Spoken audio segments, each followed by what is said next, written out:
Hello မင်္ဂလာပါ guys ဒီနေ့ vlog မှာတော့ဒူဘိုင်းတန်ကိုသွားခဲ့ trip လေးကို share ပေးချင်ပါတယ်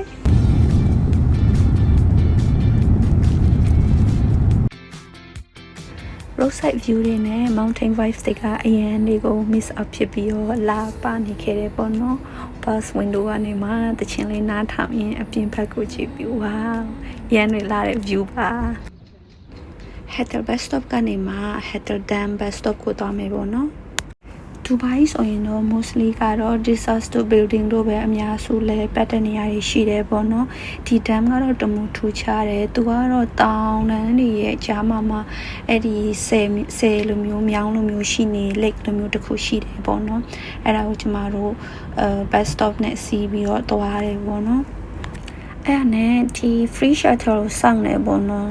စောင့်နေ bus ကားကနိုင်ဝက်တစ်ခေါက်လာတယ်လို့ပြောတယ်ပြင်မဲ့လေတော်တော်စောင့်လိုက်ရတယ်ပေါ့နော်မလာတာနဲ့ဓာတ်ပုံလေးတွေရိုက်နေရလဲအရန်ကြီးတွေပူပါတယ်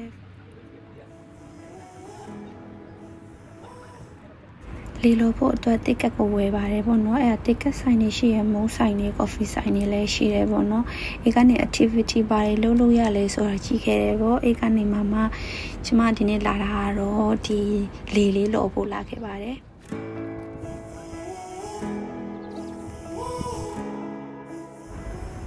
ရှောင်းလန်းတဲ့ရှောက်ကိုလမ်းလျှောက်ရင်းနဲ့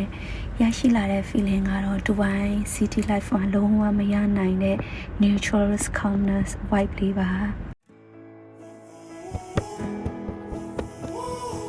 Hi life jacket လေးကိုဝယ်ပြီးတော့ဒီ area ကိုတွားရတယ်ပေါ့နော်သူတို့ရဲ့ boat area မှာ single double တော့ပြောရတယ် single ဆိုလို့ရှိရင်တစ်ယောက် double ဆိုရင်2ယောက်ပေါ့ different price ရှိပါတယ်ကျွန်မ single ပုံနဲ့မောင်းပါတယ်ကိုဟာနဲ့ကိုလိုဖို့အတွက်ပေါ့နော်သူတို့စီကနေ guideline မေးပါတယ်ဘယ်လိုလော်ရလဲတပ်ပုံလေးတွေလည်းရိုက်ခိုင်းလို့ရတယ်ပေါ့နော်အဲ့မှာကျွန်မစလော်နေပါပြီဘယ်လိုစချင်းစထွက်တော့မလို့တပ်ပူပေါ့နော်ရေလေးစောလိုက်ရေလဲလေးမှငုတ်တုတ်ကလေးလေးပေါ့နော်အဲ့ဒီဘုတ်ကလေးလေးကိုဒီတိုင်းလေးပဲထားတယ်ပေါ့နော်ပြီးတော့မှစူးစမ်းပြီးတော့ကျွန်မလောကြည့်ပါမယ်ဆိုပြီးကျွန်မစောပြီးကင်မရာထောင်းပါတယ်အာရင်နေယူပါတယ်နေရတော့ခဏနေကြရင်နေရတော့ဝင်တော့မယ်တပြိမဲ့အခုချိန်ကတော့နေရအကောင်းဆုံးအချိန်ပေါ့နော် good time ကတော့ဒီ3 to 5ပေါ့နော်အဲ့မှာကျွန်မလောပါတယ်ပေါ့နော်အာတတရောနဲ့ရန်နေလို့နေပါတယ်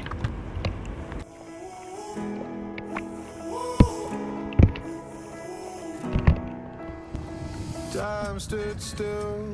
just like a photograph. You made me feel like this will last forever. Looking in your eyes, I see my whole life. Oh, they say you know it, but you know it, I don't know.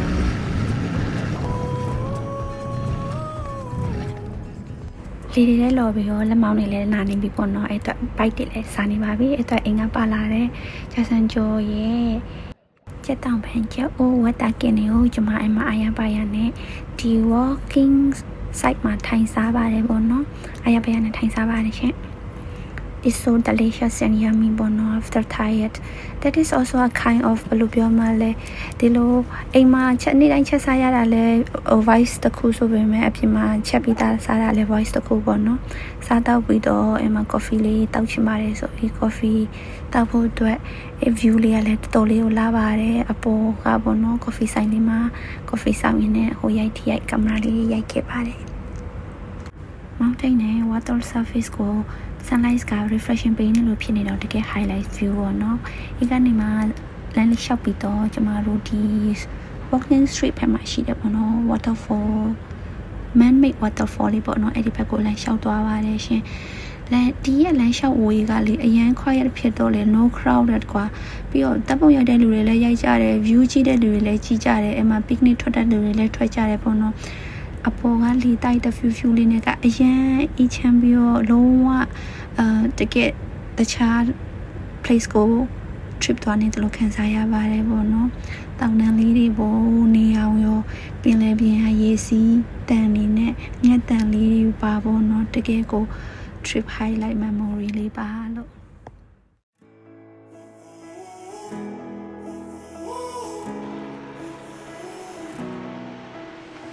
Time stood still, Just like a photograph, you made me feel like this will last forever. Looking in your eyes, I see my whole life. Oh, they say you know it, but you know it, I don't know.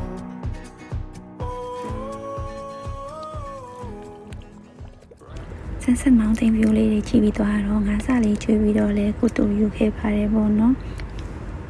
နောက်ထပ် Hidden Place Part 2 မှာ share ပေးမှာမို့လို့ don't forget to like and subscribe နော် Thank you for watching